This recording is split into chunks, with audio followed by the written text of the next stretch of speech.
अक्सर यह देखा जाता है कि खून की रंग से सियासत की दास्तां बेहद ही सुनहरे अक्षरों में लिखी जाती है। कभी जाति समीकरण की वोटों के खातिर तो कभी धर्म समीकरण की वोटों के खातिर। नमस्कार, मैं हूं एकता पांडे, आप देख रहे चौरसिया टाइम्स। आपने पिछले दिनों में देखा होगा किस तरह चुनावी नगाड़ा बजते ही गुजरात के दुर्दांत बलात्कारी को रिहा कर दिया गया, जिन्होंने बिल्किस बानो का चीर हरण कर मर्यादा की सभी सीमाओं को लांघ दिया था। राजनीतिक मंच अपराधियों की अपराध पर पर्दा इस कदर डालते हैं जैसे मानो न्याय रूपी मुर्दा के ऊपर कफन डाल दिया गया हो। मजबूरी सिर्फ और सिर्फ वोट बैंक। इसका जीता जागता उदाहरण एक डीएम के हत्यारा आनंद मोहन सिंह की रिहाई को साफ जाहिर होता है। सियासी गेम के पीछे न्याय कहीं न कहीं दफन होता दिख रहा है। क्या है डीएम जी कन्हैया का हत्या का मामला? आखिर क्यों फांसी की तख्त से रिहाई की रास्ता तक आ चुके हैं बाहुबली आनंद मोहन? देखिए इस रिपोर्ट में। पिछले 14 सालों की सजा काट चुके बाहुबली नेता और पूर्व सांसद आनंद मोहन की रिहाई का रास्ता आज साफ हो चुका, जिसके रिहाई के लिए बिहार के मुखिया श्री नीतीश कुमार जेल मिनिमल कानून में संशोधन कर दिया और नोटिफिकेशन भी जारी हो चुका है। और आज 27 अप्रैल को आनंद मोहन सहरसा जेल से हमेशा के लिए बाहर हो गए। वैसे तो जेल मैनुअल कानून में संशोधन पर 27 लोगों को रिहा किया जा रहा है, लेकिन बिहार ही नहीं पूरे देश में यह चर्चा का विषय बना है कि पूरा कानून का संशोधन सिर्फ और सिर्फ आनंद मोहन की रिहाई को लेकर किया गया। ऐसे में आनंद मोहन का रसूख किस तरह बिहार में रहा और आगामी 2024 की लोकसभा चुनाव में आनंद मोहन की क्या भूमिका हो सकती है, यह भी जानना बेहद दिलचस्प होगा।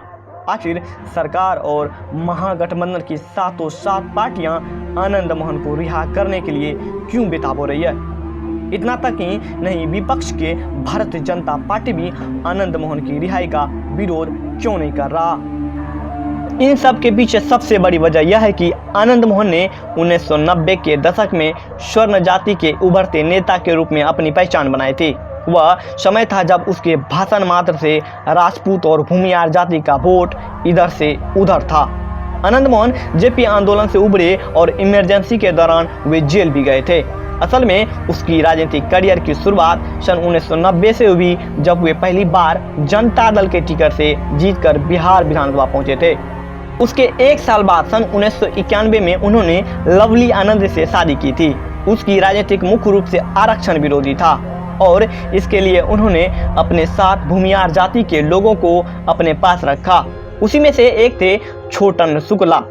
जी हाँ, विधायक रहते हुए उन्होंने 1983 में जनता दल को छोड़ दिया, क्योंकि उसी समय मंडल कमीशन लागू हुआ था जिसका वे विरोध कर रहे थे।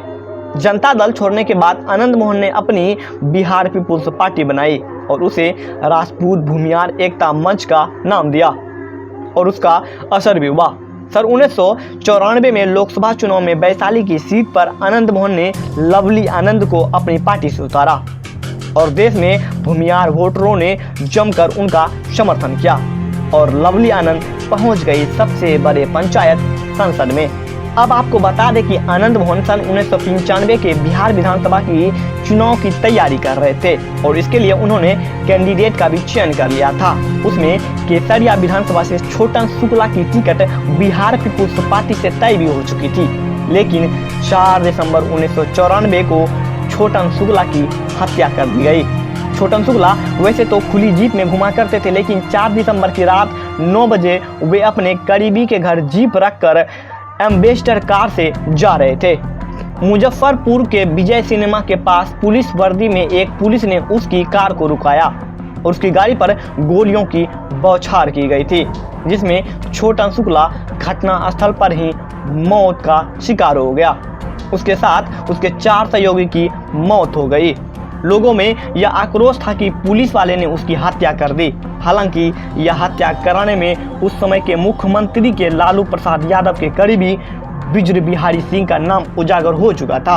हत्या के दूसरे दिन छोटन शुक्ला का अंतिम संस्कार किया जा रहा था। लोगों में पुलिस पर आक्रोश था और उसी भीड़ में गोपालगंज के डीएम जी कृष्णैया भीड़ के हत्थे चढ़ गए और लाठी डंडे से पीट कर उनकी हत्या कर दी गई थी। उस सब यात्रा में आनंद मोहन भी शामिल थे और बाद में उसका ही नाम हत्या में सबसे आगे आया, जिस पर उन्हें पहले मौत की सजा सुनाई गई। उसके बाद आजीवन कारावास कर दिया गया। जिसका रिहाई आज जेल मैनुअल में बदलाव करके किया गया है। सवाल बेहद बड़ा और लाजमी है, क्या भारत की न्याय प्रणाली इतना कमज़ोर है जिसे सत्ता में बैठे लोग अपने हिसाब से मोड़ देते हैं? आप कमेंट बॉक्स के माध्यम से हमें बताएं। खैर, आज के लिए इतना ही।